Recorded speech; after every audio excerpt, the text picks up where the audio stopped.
Well, yes, he removed the railing. So the bar had been set pretty low.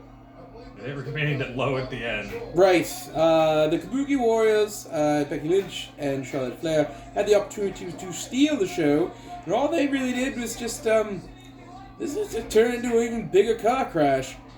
We've got everybody battling out here now. Roman just speared into a. It was essentially a stage dive, right?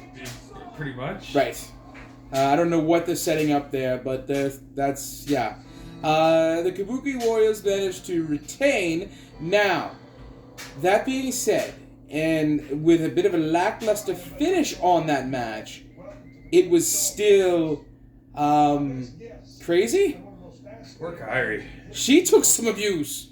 I know she's a wrestler. She's been doing this for quite some time, and her and Asuka have had some legendary battles, physical ones at that, in Japan. But to see a woman who looks that slight to take that much abuse it's really disconcerting. There was one point they tied Becky Lynch to a ladder. Charlotte Flair could not watch her language at all. No. Swore twice on camera that they caught. Yep. What else happened? Let's see.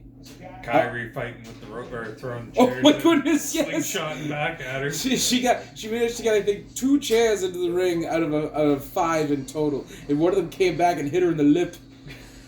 So, but we also had Charlotte went through a table in a pretty spectacular fashion. That was pretty nice. There was thanks to Asuka.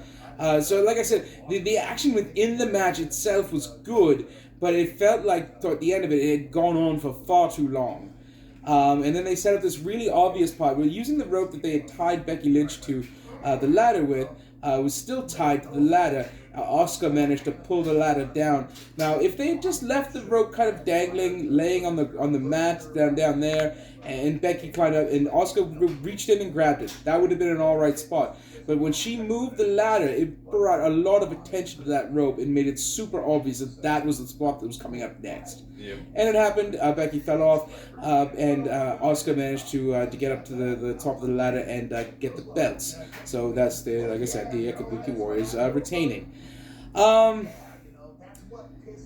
had gone away for I missed the last pay-per-view, so I've had 2 months essentially, and I don't feel like this is a triumphant return.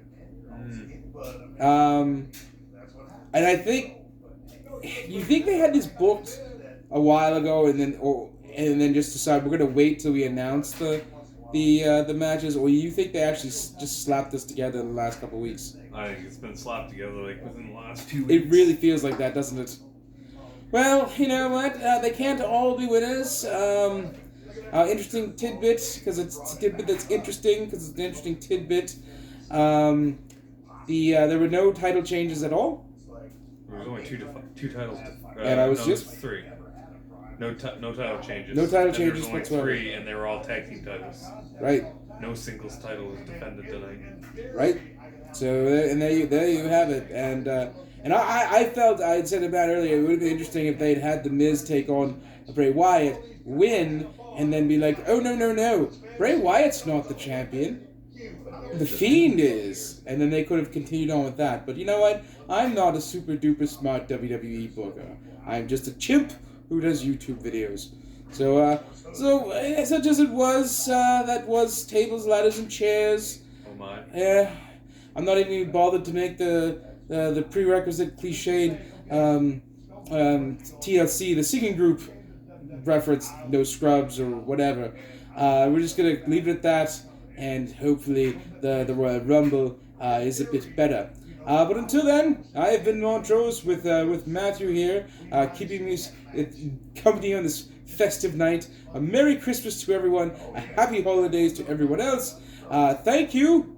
More later.